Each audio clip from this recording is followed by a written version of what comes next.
नमस्कार, मी माधुरी आणि तुम्हा सर्वांचं स्वागत आहे माधुरीज रेसिपी मराठीमध्ये. चला तर आज आपण बघणार आहोत 1 किलो खडा मसाला.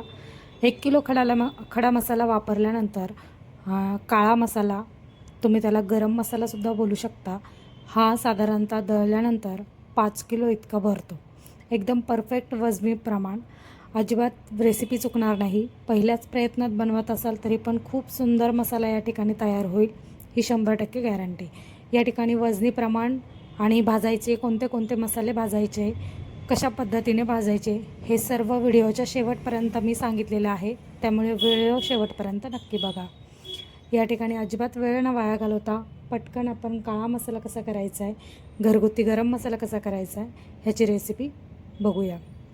या ठिकाणी सर्वात आधी आपण अर्धा किलो कांद्याची करप घेतलेली आहे. हा वाळलेला कांदा असतो. आणि त्यानंतर घेतलेला आहे 1 किलो धने. 1 किलो धन्यानंतर खोबऱ्याचा कीस घेतलेला आहे 670 ग्रॅम. त्यानंतर 100 ग्रॅम तेजपानं घेतलेले आहे. त्यानंतर 50 ग्रॅम दगडी फूल घेतलेलं आहे. त्यानंतर काळी मिरी घेतलेली आहे. चक्रीफळ घेतलेलं आहे. या ठिकाणी तुम्ही बघू शकता 40 ग्रॅम लवंग घेतलेले आहे. 40 ग्रॅम इथे मोठेवाले जे वेलदोडे असतात ते घेतलेले आहे. काळा हिंग घेतलेला आहे 50 ग्रॅम. बडीशोप घेतलेली आहे 50 ग्रॅम.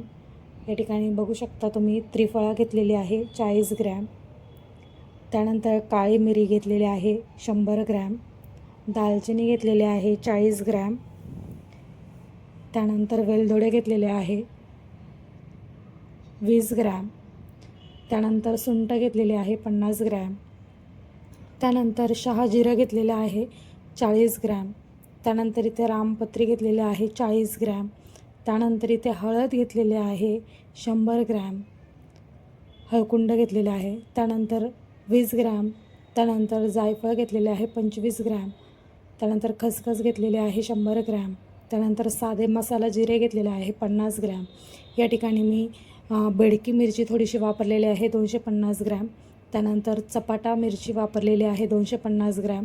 आणि त्यानंतर तर्रीची जी काश्मीरी मिरची आहे तीसुद्धा 250 ग्रॅम वापरली आहे.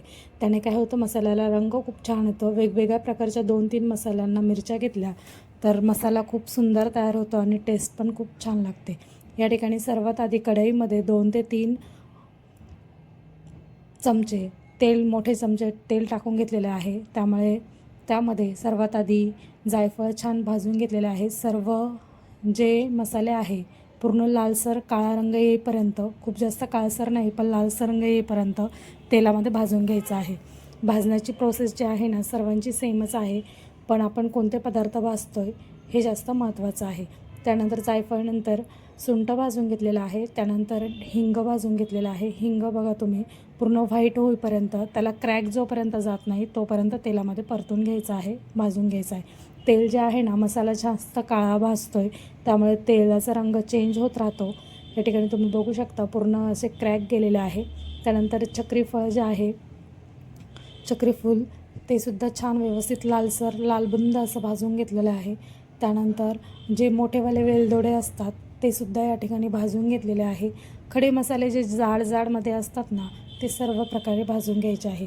त्रिफळा, काळी मिरी हे सर्व मी मसाले भाजून घेतलेले आहेत. या ठिकाणी तुम्ही बघू शकता.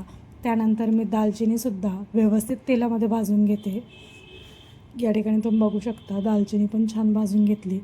आणि हे त्रिफळा आहेत त्या पण व्यवस्थित भाजून घेऊया. इथे रामपत्री आहे ती पण छान भाजून घेतली आहे. दगडी फूल वगैरे जे साध्या जिरे, खसखस हे फक्त आपल्याला भाजायचं नाही आहे. इथे दाखवलं आहे मी तुम्हाला, एका पाटीमध्ये दगडी फूल टाकून घेतलं आहे. त्यानंतर लवंग टाकून घेतलेले आहे. लवंगसुद्धा मी भाजून नाही घेतले आहे.